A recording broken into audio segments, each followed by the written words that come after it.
beautiful day with me, Master Hans Kua. Ito po ang horoscope for today, Wednesday, May 7.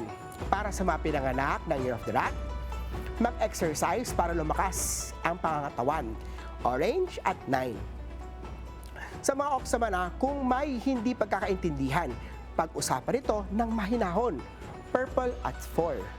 Kay Tiger naman mag-relax at mag-unwind paminsan-minsan upang maiwasan ang burnout, gray at 7.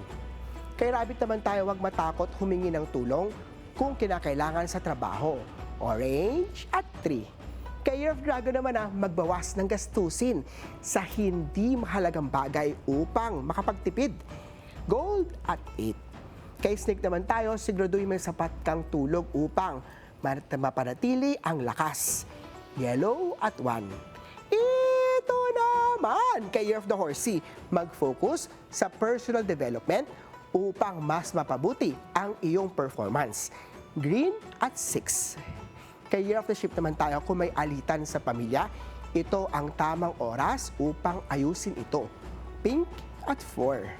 Kay Year of the Monkey naman magsimula maglakad o mag-jogging tuwing umaga upang mapanatiling fit, blue at 5. Kay Rooster naman tayo, huwag abusuhin ang katawan, magpahinga kung kinakailangan, copper at 2. Kay Year of the Dog naman tayo, maghanap ng mentor na makakatulong sa iyong career growth, white at 7. Sa mga Year of the Pig naman, huwag magpadala sa pressure, gawin lang ang iyong makakaya, violet at 3.